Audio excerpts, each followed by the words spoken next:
저는 오늘 여러분을 사랑하는 담임 목사로서 구미 상목이 27년 달려오면서 어버이 주일을 27번 맞이하면서 함께 울었던 일도 많았습니다. 이제는 헤아리지 못해 죄송합니다라는 제목으로 오늘 다시 오절 2018년도의 어버이 주일 말씀에 도전을 받아 정말 후회하지 않는 삶을 살기를 간절히 주의 이름으로 기원합니다. 본문 말씀에서 부모의 마음을 저버리고 자신의 감정과 욕심을 따라 행동하며 부모의 마음을 헤아리지 못하여 하나님으로부터 책망과 저주를 받은 가인을 소개하려고 하는 것입니다. 본문 말씀은 형 가인이 동생 아벨을 쳐 죽인 사건으로 너무 잘 알고 있습니다. 어버이 주일 저는 너무 잘 아는 본문 말씀을 가지고 부모의 마음을 헤아리지 못한 배은망덕한 자식의 관점에서 본문을 재구성해 보려고 하는 것입니다. 이 말씀을 들으면서 내 부모님이 안 계신다고 그냥 귓전으로 흘려버리지 마십시오. 지난 시간에 말씀했지만은 내 아들딸이 멀리서 내 말, 이 애미의 말 안 듣는다고 미안한 감이 없는 것이 아니라 진실로 미안하다 할 때에 성령이 아들딸의 마음속에 역사하는 것처럼 돌아가셨지만은 이 진심으로 헤아리지 못함을 용서해 주십시오. 이런 마음을 가지면 그것이 밑으로 대로 내려가 어버이의 마음을 헤아려주는 자식이 있게 될 줄로 믿습니다. 가인은 처음에는 부모의 마음을 잘 알고 있었습니다.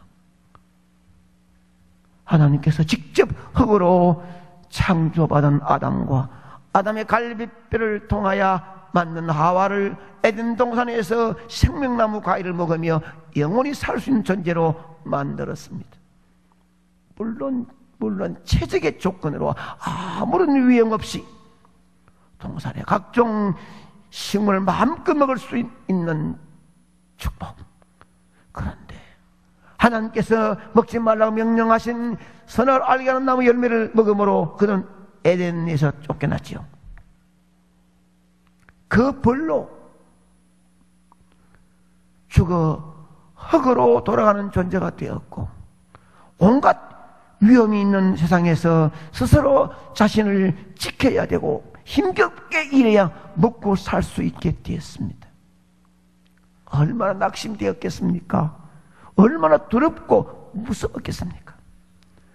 정말 하루하루가 힘들고 고통스러웠을 것입니다. 그런 가정에 하나님께 말씀의 명령에 순종하지 못한 부끄러움과 죄스러움과 고통이 와도 힘들어도 하나 없는 죄인으로 살아가는 아담과 하와에게 하나님을 축복하여 임신케 하고 아들을 낳게 했으니 내가 여호와로 말미암아 득남하였다는 가인을 받게 됩니다. 비록 하나님의 명령에 불순종한 벌로 인해 임신하여 고통이 심했지만 그들은 가인을 통하여 기쁨을 가지게 되었습니다. 가족이 생겼다는 것도 기뻤겠지만 얼마나 기뻤던지 여호와로 말미암아 득남했다는 말에서 알 수 있듯이 아들을 얻은 것이 하나님의 선물인 줄로 알았습니다. 이 말씀까지 들으면서 내 아버지 엄마가 나를 낳았을 때 얼마나 기뻐했을까, 얼마나 좋아했을까. 온 동네 백일잔치, 돌잔치를 하며 그런 말을 뜰 때마다 좋아했던 기억하십니까? 말 한마디만 입에 대도 말 한다고 좋아하며 동네 사람들에게 이 말 저 말 했다. 초등학교 다니면서 점수 좀 잘 받아오면은 그걸 들고 자랑했던 아버지 엄마의 마음을 아시다 이 말입니다. 바로 아담과 하와가 고통 속에 살던 그에게 아들 하나 받고 여호와를 말미암아 득남했다고 기뻐 즐거워했던 하나님 주신 선물로 좋아했던 그 마음을 알까요? 가인은 가인을 받은 것은 하나님께서 여전히 우리를 사랑한다는 증거로 여겼습니다. 그러니 부모는 가인을 여호와로 말미암아 득남했다고 이름을 짓고 여호와의 후손 가운데 마귀를 정복하고 제2의 에덴을 건설할 하나님 약속의 성취가 이 가인을 통하여 이루어질 것이라는 기대와 소망을 가졌으니 얼마나 기뻐했겠습니까? 그러면 가인은 어떻습니까? 부모님을 통하여 여인의 후손에 대한 이야기를 들었습니다. 그래서 자식 이름도 여호와와 관계시킨 것도 알고 있었습니다. 그리고 그 자신이 아버지 엄마가 하나님께서 내게 태어날 여자의 후손이 너를 유혹했던 마귀를 정복하고 새로운 에덴을 만들어 줄 것이라고 약속을 받았죠. 그 얘기를 듣습니다. 그래서 여호와의 후손에 대한 언약을 이어갈 자신인 줄로 알도록 부모님에게 듣습니다. 그리고 하나님께서는 약속하신 여자의 후손이라면 자기가 어떻게 살아가야 할 것인지도 들었습니다. 아빠 엄마는 실패했다. 그러나 네 후손 가운데서 분명히 제2의 에덴을 건설할 자가 나오니 이렇게 살아라 교훈도 받았습니다. 무엇보다 부모가 에덴 동산에서 하나님의 어떤 죄를 지었다는 내용도 들었습니다. 그래서 부모는 더더욱 자식인 자기가 이와 앞에 경건한 신앙의 모습으로 살기를 기대하고 있었습니다. 가인은 부모가 에덴에서 하나님과 약속을 어긴 것에 대해서 괴로워하고 날마다 하나님 앞에 힘들어하는 것을 눈으로 보았습니다. 여기까지는 부모님이 자신을 사랑한다는 그 교훈 따라, 교육 따라, 그 바른 소원 따라 살아가야 된다는 사실을 아는 것이 자식의 도리다. 여기까지는 모든 게 똑같은 이치가 아니었습니다. 어릴 때는 부모님 따라다니면서 이렇게 제사를 지내는구나. 분명히 부모님이 농사를 짓는 가인에게는 이렇게 좋은 것들을 해가지고 이 정성껏 비어서 이렇게 제사를 드리라 라고 부모님이 가르쳐 줬어요. 어릴 때는 부모님 보면서 죄를 지으면 이렇게 힘들다 하는 것도 부모님 통해서 배웠어요. 어릴 때는 부모님이 함께 하지 않으면 아무것도 할 수 없는 이 자신의 무능무지함도 알았어요. 그래서 자라면서 처음에는 자신을 놓고 여호와를 말미암아 득남했다면서 그렇게 기뻐하시던 그 모습에 절대로 걱정 의심의 묶음이 끼어들지 말아야지 결심도 어릴 때부터 행하며 자랐습니다. 그러면 부모가 철 좀 들었다고 독립시켜 주었으면 가인은 부모가 어릴 때 가르쳐 준 대로 어릴 때 배운 대로 철들어 독립시켜 주었으면 그대로 배운 대로 살아가야 될 것이 아니냐 이 말이.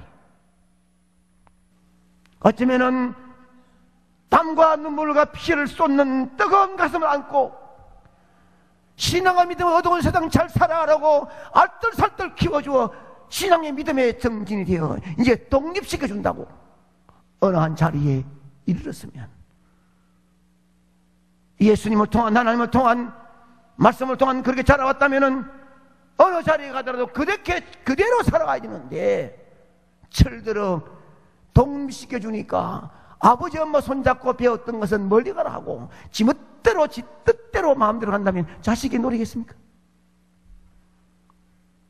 교회도 어느 정도 오랫동안 신앙생활에서 장로가 되고 집사가 되고 권사가 되고 어쩌면 자리 올라왔다고 해서 다 된 것이 아니라 제일 때는 세례 받고 직분 받아가지고 할 때는 감사했고 이름 바꿀 때는 좋아 눈물 흘렸던 뜨거운 가슴 안고 그대로 가야 되는데 어쩌면은 부모에게 달라들고 막말하고 무식하다고 대들면 자식이 아니에요. 하나님은 질서를 파괴하는 자에게는 함께하지 아니한다는 사실을 알리는 거예요. 제가 진짜로 제가 저를 알면 뭐 똑똑하진 않아요. 잘나지는 않아요. 그런데 경북에서 큰 교회요, 한국의 건강한 교회요, 구미상무 단임 목사가 된 것은 아무것도 없지만은 부모님 섬기는 일에 누구 못지않게 무릎을 꿇고 순종했던 마음, 하나님이 귀하게 보지 않았나는 생각으로 부모님을 사랑하는 거예요. 하나님께도 마찬가지입니다. 여기에서 자식으로서 실패뿐 아니라 인간으로서 자격을 상실할 수 있는 선택기로가 있는 것입니다. 허리 구부러지고 검은 머리카락 흰빛이 날리고 온데 쑤시고 아픈 그 대가가 무엇입니까? 내 덜 먹고 덜 쓰고 덜 입고 자식들을 키우기 위한 거 아니었습니까? 그 마음을 대학원 나와 박사 되고 회사 다니고 돈 벌어 내 가족 있다고 해서 헤아리지 못한다면 하나님은 그도 자식이 헤아리지 못하는 아픔을 가질 수 있다는 것입니다. 만일 가인이 부모님의 마음을 헤아려서 힘들어도 유혹이 와도 하나님 말씀에 순종하는 신앙의 삶을 의리 있게 살았더라면 자신만이 아니라 인류 역사에 기록될 성경의 아름다운 믿음의 모델로서의 멋진 흔적을 남기지 않았겠습니까? 가인은 결국 부모님 마음을 헤아리지는 못했습니다. 이 말씀을 들으면서 질서로 세워주신 하나님 말씀 앞에 여러분이 깨어지고 다짐 결심을 한다면 여러분의 삶에는 보이지 않는 하나님의 손길이 축복된 길로 인도할 줄 믿습니다. 나와 아무런 상관이 없는 것처럼 듣는 것 흘러버리고 말씀이 내 마음에 심리게 바뀌지 아니하면 여러분 아무리 노력해도 하나님은 외면하신다는 사실을 기억해야 됩니다. 사업, 직장, 자녀, 여러분 주님이 내 기도를 들어 주셔야 하지 않겠습니까? 그러면 통로가 되어야 되지 않겠습니까? 평생 들을 수 없는 2018년대 어버이 주일 말씀에 우리 함께 도전받아야 될 시간인 줄 믿습니다. 앞서 말씀드린 것처럼 가인은 부모의 마음을 알았더라면 어릴 때 따라다니면서 그렇게 하던 부모님 마음을 알았더라면 부모의 염원을 가슴 품고 멋있는 신앙으로 살아야 하지 않았겠습니까?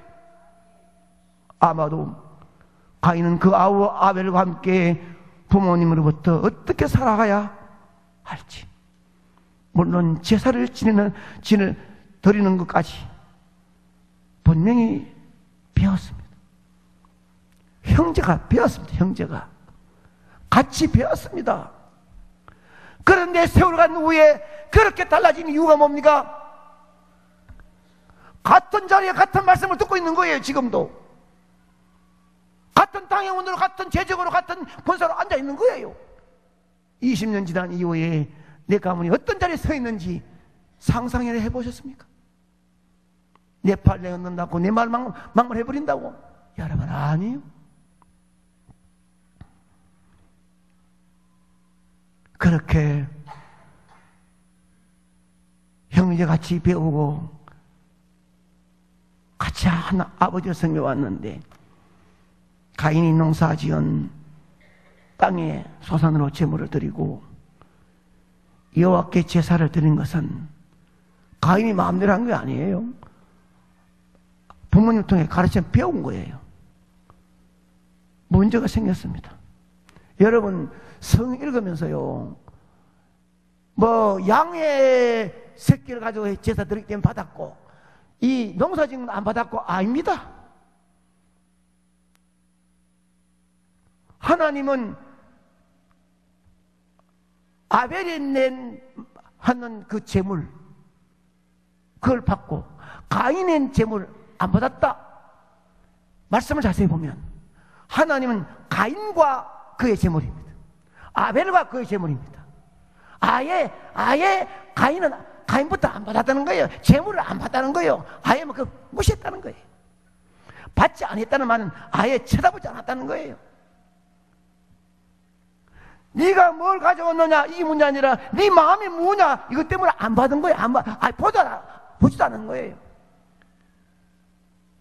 내가 가진 직분이 뭐냐, 연조가 뭐냐, 내가 헌금 얼마 들었느냐 이것을 보는 게 아니라 그 마음 중심부터 먼저 보고 작거나 크거나 재물이 무엇인지 간섭하지 아니하고 그 마음 중심에 있는 재물을 그와 함께 받으신 줄 믿으시기 바랍니다.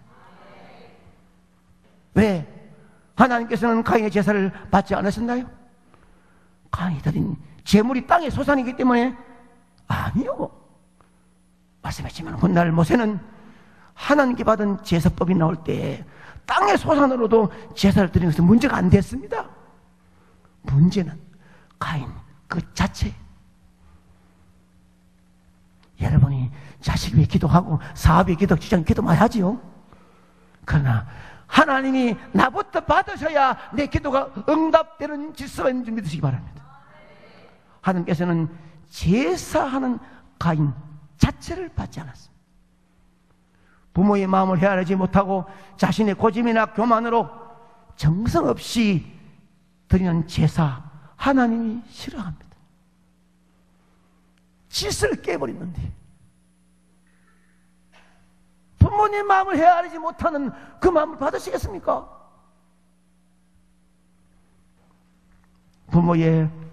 부모나 어른의 말을 무시하고 자기 생각을 앞세우면 예배를 드리거나 제물을 드려도 하나님은 질서를 파괴했기 때문에 받지 않으시고 먼저 네 어버이의 마음을 편안하게 해드리고 와서 만나자. 할렐루야, 이 말씀입니다.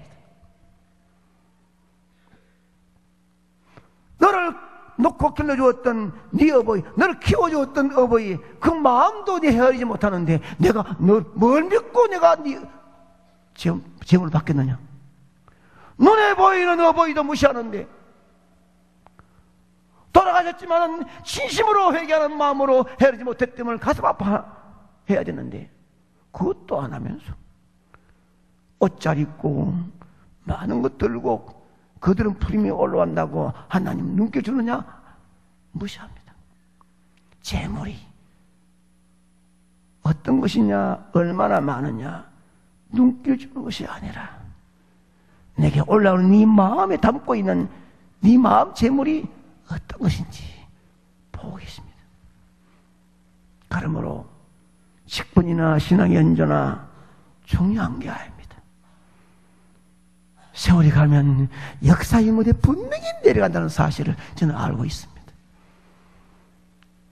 설교 초대에 말씀한 님 예대해 봐라. 나중에 보자 하는 것처럼 언젠가는 내려갈 때 그 자리에 있다고 해서 큰 소리치고 막 말하는 게 아니거든요. 가인은 어떻게 해야 합니까? 자신의 삶을 돌아보며 하나님께 받으실 만한 존재로 거듭나야 돼요. 하나님께서 자신을 받지 않았을 때 왜 하나님께 엎드리지 못합니까? 왜 내 참 평안과 행복과 승리가 없고 답답한 마음으로 몸부림칠 때 왜 하나님께 엎드리지 못합니까? 자신이 뭐 잘났다고 감히 하나님 앞에서 하나님 하신 일 앞에서 시기하고 분노한단 말입니까? 절대로 시기와 미움과 분노의 사슬에 매이지 않기를 축복합니다. 형제들이 서로 앉으면 부모님을 자랑하고 서로 앞다투어 부모님을 섬기기 위해서는 그 가정, 그 가문은 행복하지만 제가 한번 얘기했죠. 군에 있을 때에 그 장날에 가가지고 술 한 잔을 먹고 비틀고 오다가 그 하속에 쓰러졌습니다. 친구도 있을 것이고 한 사람도 친척도 있을 것이나 한 사람도 보지 않고 춤을 뱉으며 외면하고 먹지 마라 카이 먹고 돈도 없는 게 술이나 먹고 자신이나 키우지 아무도 한마디 하고 지나갔어.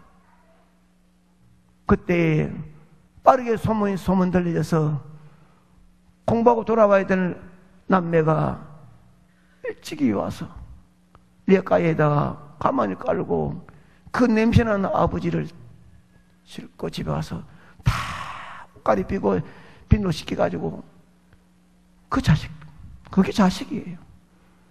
우리 아버지 뭐 술 먹고 저랬다 어랬다. 응답의 삶을 살아갈 수 있는 자격이 아닙니다. 하나님 교회 여러분들이 밖에 나가서 상목에 자랑하고 상목의 다리 목사를 자랑하고 장로님을 자랑해야 될 것이지. 내 한마디 입술로 그냥 내놓는 말이지만은 하나님은 이 질서 파괴이기 때문에 내 삶에 행복과 승리가 없다는 사실을 알아야 하는 거예요. 그런데 가인이 하나님 하신 일 앞에 왜 안색이 변합니까? 자신을 볼 수 있는 눈마저 멀어버렸습니다. 하나님의 경고의 말씀 앞에 자신의 분노를 참지 못하고 동생 아우 아벨을 그렇게 비참하게 죽였습니다. 처음에 한 방에 죽었겠습니까? 또 쳤습니다. 형 왜 이래? 그렇게 몸치도 또 죽어라. 형 와라. 이런 생각해 보십시오. 그렇게 비참하게 죽인 무엇이 그렇게 만들었습니까? 부모의 마음을 알았다면 부모가 얼마나 상심할 것인지 좀이라도 헤아려 보았다면 부모의 마음을 저버리고 미움과 시기와 질투의 포로가 되어 이런 끔찍한 짓을 저지르지 않았을 것입니다. 어버이 주일 아침 이 오전에 부모님의 마음을 헤아려 부모님의 마음을 알고 그 마음을 기쁘게 해드려야 되겠다는 열심히 있기를 축복합니다. 축복합니다. 다시는 어버이 주일 저와 함께 안 합니다. 이 시간 하나님의 음성으로 자신을 발견하지 못하면 2019년도에 어떤 결과 앞에 여러분은 할 말이 없습니다. 그러나 보이지 않는 하나님의 손길이 여러분 가문 위에 손대기를 원하면 세운 질서 앞에 순종하십시오. 그래야 내 자식도 어버이 된 마음을 헤아려준다는 그 신뢰와 믿음을 가지길 바랍니다. 내가 해야 자식도 나를 알아준다는 거예요. 내가 주의 재단 섬기고 주의 종을 잘 섬기면 내 아들도 그렇게 신앙의 믿음을 이어갈 것이고, 내가 어른 잘 섬기면 내 아들도 내 어른으로 잘 섬겨줄 것이에요. 이 질서를 파괴하지 않기를 축복합니다.